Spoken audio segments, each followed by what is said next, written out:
নমস্কার বন্ধুরা, সাহা কিচেনে আপনাদের স্বাগত জানাই। আজকে বন্ধুরা এই যে মাটন খাসির মাংস আমরা নিয়ে এসেছি। এখানে 1.5 কিলো মাংস আছে। সমস্ত উপকরণ আমি গুছিয়ে নিয়েছি। এখানে আমি একটা পাতিলেবু দিয়ে ম্যারিনেট করে রেখেছি। তারপরে মশলা মাখিয়ে নেব। কিভাবে ভিডিওটা করছি বন্ধুরা, পুরো ভিডিওটা দেখতে থাকুন। যদিও এর আগে আমি হান্ডি মটন দিয়েছি, এমনি মটন কষা আমি দেখাইনি। আজকে সেই মটন কষাই করে দেখাবো।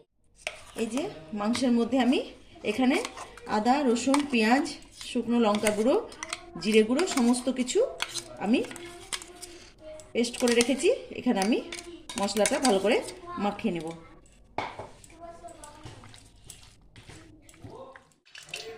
তেল গরম হয়ে গেছে বন্ধুরা। এই যে আমি পিস করে রেখেছি আলুটা ভেজে নেব। খাসির মাংসতে একটু আলু দিলে বেশ ভালোই টেস্ট হয়। আলুটা বন্ধুরা লাল করে ভাজা হয়ে গেছে। আলুটা আমি তুলে নিয়েছি। এবার তেলের উপরে আমি 2টো তেজপাতা আর 2টো এলাচ, একটু দারচিনি তেলের উপরে দিয়ে দিলাম। 2টো শুকনো লঙ্কা। যেসব বন্ধুরা রান্নার কাজে নতুন তাদের জন্য বলছি বন্ধুরা, মাপটা সঠিক বলতে পারলে ঠিকঠাক রান্না হয়। এখানে যেমন 1.5 কিলো মটন আছে, এখানে আমি 750 পেঁয়াজ নিয়েছি। আর একটু বেশি দিলেও চলে, কিন্তু আমি একটু অল্প পরিমাণে দিয়েছি। ফোড়নের তার শুকনো গন্ধ ভালো বেরিয়ে গেছে। এবার আমি পেঁয়াজটা ভেজে নেব।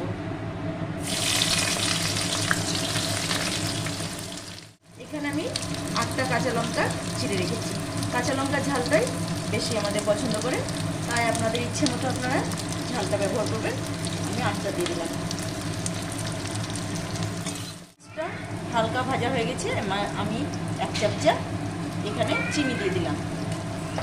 চিনি দেওয়ার কারণ বন্ধুরা, মাংসর কালারটা ভালো আসে। এখানে আমি 1/2 চামচা শুকনো লঙ্কার গুঁড়ো দিয়ে দিলাম। এবার আমি ম্যারিনেট করা মাংসটা দিয়ে কষাতে থাকবো।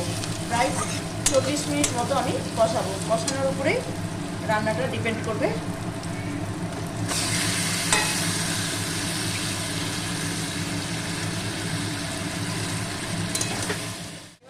পরিমাণ মতো হলুদ দিয়ে দেবো। এখনই বন্ধুরা আমি লবণটা দেবো না, প্রায় হাফ কষানো হয়ে যাবে তখন আমি লবণটা দেবো।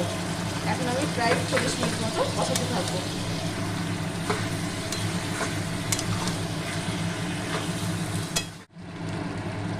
এখানে বন্ধুরা হাফ কষানো হয়েছে। আমি এবার স্বাদ মতো লবণটা দিয়ে দেবো।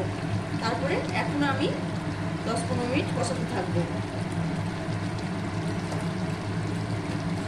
তারপরে কষিয়ে নেওয়ার পরে আমি এই যে এখানে প্রেশার কুকারে একটা সিটি দিয়ে নেবো। তাহলে কি সেদ্ধটা খুব ভালো হয়।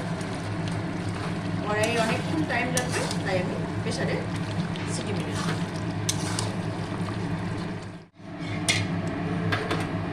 মাংস একদম বন্ধুরা কষানো হয়ে গেছে। এই যে আমি প্রেশার কুকারে দিয়ে দিচ্ছি।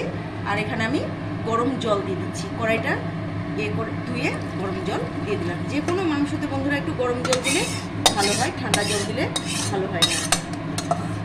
এবার আমি একটা সিটি মেরে নেব। একটু অল্প করে গরম মশলা দিয়ে দিলাম। এখানে আমি শাহি গরম মশলা দিয়ে দিলাম। এই রান্নার প্রসেসে বন্ধুরা একবার রান্না করে দেখুন, আশা করি ভালো লাগবে। যদি ভালো লাগে লাইক, কমেন্ট, শেয়ার করে আমার পাশে। এই যে বন্ধুরা মটন একদম রেডি, লাল লাল ঝাল ঝাল। আমি বন্ধুরা প্রেশার কুকারে একটা কষিয়ে নিয়ে কড়াইয়ে প্রেশার কুকারে একটা সিটি মেরে নিলাম। আপনারা চাইলে কড়াইয়েও সেদ্ধ করতে পারেন, ওটাতে বেশি সময় লাগে বলেই। আপনাদের সময় যদি থাকে আপনারা কড়াইয়ে সেদ্ধ করে নেবেন। আমি প্রেশারেই সেদ্ধ করে নিলাম।